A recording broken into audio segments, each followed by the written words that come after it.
नाम ना पहचान।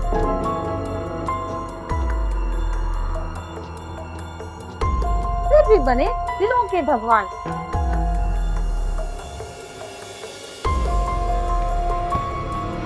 राम नाम में लीन, चमत्कारों से भरे।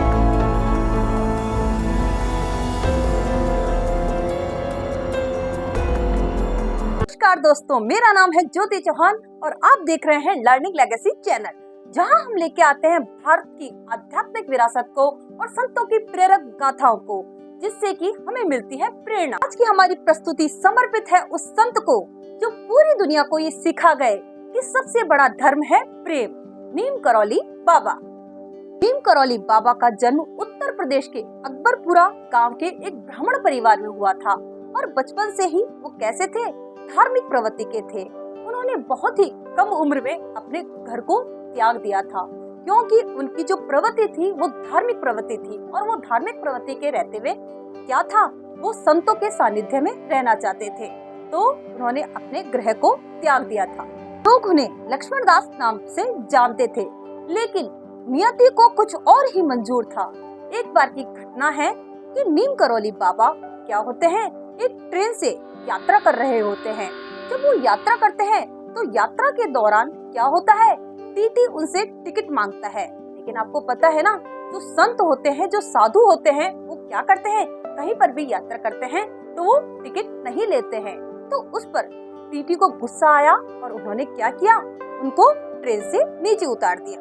जब ट्रेन से उनको नीचे उतारा गया तो लोग क्या देखते हैं कि वो ट्रेन रुक जाती है।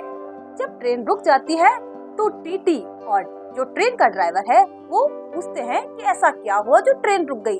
तो वो देखते हैं कि जिन बाबा को उन्होंने ट्रेन से उतारा है वो बैठे हैं, उन्होंने कुछ भी नहीं बोला।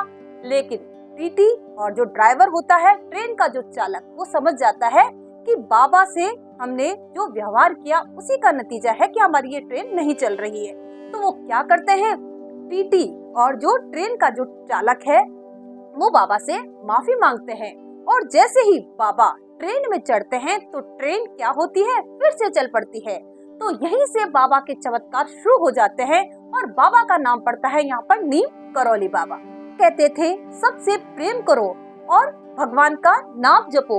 वो कभी भी धर्म, जाति या देश के नाम पर त्याग नहीं करते थे, भेदभाव नहीं करते थे। उनके पास किसी भी जाति, किसी भी धर्म, किसी भी प्रकार का कोई व्यक्ति आए तो क्या कहते थे, सिर्फ नाम जप करो और भगवान का नाम लो, प्रेम करो, दया करो, करुणा करो। तो यही संदेश वो पूरी दुनिया को देते थे और उनका जो धर्म था, उनका धर्म यही था कि सबसे प्रेम करो। प्रसिद्ध प्रोफेसर डॉक्टर रिचर्ड एल्फर्ड, जिन्हें बाद में किस नाम से जाना जाता है, रामदास नाम से जाना जाता है, जिनकी एक प्रसिद्ध पुस्तक है बी हियर नाउ। उन्होंने उस पुस्तक में नीम करौली बाबा को पश्चिमी जगत में आध्यात्मिक प्रकाश स्तंभ बना दिया था। कि स्टीव जॉब और मार्क जकरबर्ग, कई पश्चिमी हस्तियां बाबा के दर्शन से प्रभावित हैं। नैनीताल के पास है कैची धाम और कैची धाम में ही है बाबा का आश्रम। तो वहाँ पर लाखों लोग क्या आते हैं, लाखों भक्त और श्रद्धालु आते हैं बाबा के चमत्कारों को देखने। कुछ लोग आते हैं चमत्कारों को देखने, कुछ लोग आते हैं बाबा के दर्शन करने और कुछ लोग आते हैं यहाँ प्रेम को पाने और कुछ लोग आते हैं बाबा की शांति में अपने आप को खो जाने के लिए।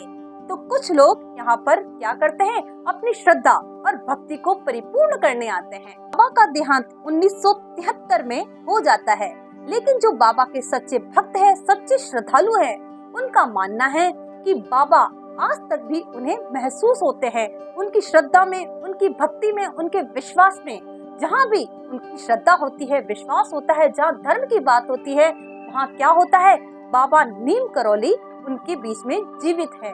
तो इसी प्रकार बाबा नीम करौली भक्तों के मन में विश्वास के रूप में क्या है, जीवित है और लाखों लोग उनके क्या करते हैं, उनके नाम को, राम नाम के नाम को जपते हैं और हनुमान जी के रूप में उन्हें देखते हैं। बिना मांगे जो दे वही है सच्चा गुरु और जो बिना बोले समझ जाए वही है हमारे नीम करौली बाबा। अगर बाबा की दिव्य प्रेरणादायक कथा आपको अच्छी लगी हो तो आप लाइक शेयर जरूर करें और कमेंट में जय बाबा नीम करौली जरूर लिखें। जीवन में सच्चा मार्ग चाहिए तो नीम करौली बाबा जैसा प्रेम, सरलता और श्रद्धा को अपना लो।